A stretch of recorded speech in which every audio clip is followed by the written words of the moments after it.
அட இவ்வளவு நாள் இது தெரியாமல் போச்சே. மீன் பொரிக்கும் போது இந்த மாதிரி மசாலா சேர்த்து செஞ்சால் நல்லா மொறு மொறுன்னு இருக்குமா?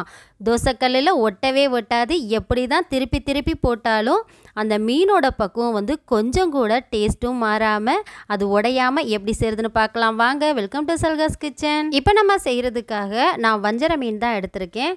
சரியாக வந்து ஒரு 750 கிராம் அளவுக்கு எடுத்திருக்கேன். அதை இந்தளவுக்கு நான் ஸ்லைஸாக கட் பண்ணி எடுத்து நல்லா கழுவி சுத்தம் பண்ணி வச்சுருக்கேன். இப்போ மசாலா வந்து சேர்க்க ஆரம்பிச்சிடலாம். ஒரு மிக்சிங் ஜாரில் 4-5 பற்கள் பூண்டு, இஞ்சி, அது கூடவே பச்சை மிளகாய் எடுத்துக்கோங்க. இது எல்லாத்தையுமே இந்த மாதிரி நைஸாக அரைச்சி எடுத்து வந்துடுங்க. இஞ்சி பூண்டு பச்சை மிளகாய் அரைச்சதோட காரம் நீங்கள் அதிகமாக சேர்ப்பீங்க அப்படின்னா இந்த இடத்துல பச்சை மிளகாவை இன்னும் கொஞ்சம் அதிகமாக சேர்த்துக்கோங்க. மிளகுத்தூள் அதிகமாக சேர்த்துருங்க. வேறு எந்த காரமும் சேர்க்க வேண்டாம். இப்போ இது எல்லாத்தையும் சேர்த்துட்டு தேவையான அளவு உப்பையும் சேர்த்துட்டு இந்த மாதிரி நல்லா வந்து எல்லா இடத்துக்கும் அந்த மசாலா படுற அளவுக்கு நல்லா இந்த மாதிரி கலந்து வச்சுக்கோங்க.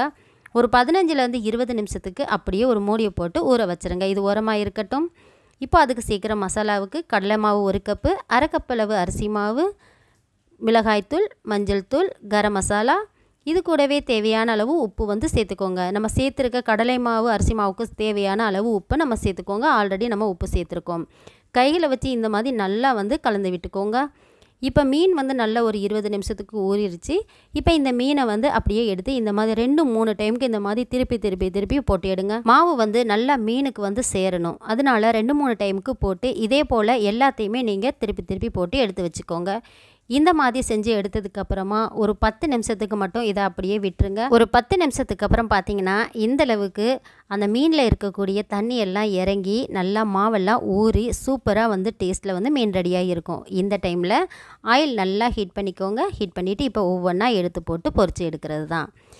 மீன் வந்து பொதுவாகவே பொரிக்கும்போது பெரட்டி விடும்போது ரொம்ப கவனமாக இருக்கணும். திருப்பி போட்டோம் அப்படின்னு சொன்னால் உடஞ்சி போயிருமே அப்படிங்கிற பயம் இருக்கும். ஆனால் இந்த மசாலா சேர்த்துருக்கிறதுனால மீனை நீங்கள் எந்த மாதிரி கலந்து விட்டாலும் சரிங்க, மீன் உடையவே உடையாது. பாருங்கள் எந்தளவுக்கு தனித்தனியாக பிரிஞ்சிருக்கு. மீன் பொரிக்கும்போது யாராவது இந்த மாதிரி கரண்டியை போட்டு கிண்டியிருப்பீங்களா?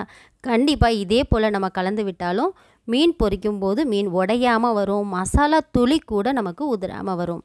இப்போ எல்லாத்தையுமே நான் வந்து பொரிச்சு எடுத்துட்டேன். மிச்சம் இருக்கக்கூடியதையும் நான் இதே போல் சேர்த்து நல்லா கலந்து விட்டு பொரிச்சு எடுத்துட்டேன். இந்த மாதிரி மசாலா சேர்த்ததால் மீன் பொரியலா KFC பொரியலா அப்படின்னு கேட்குற அளவுக்கு மொறுமொறுன்னு இருக்கும்.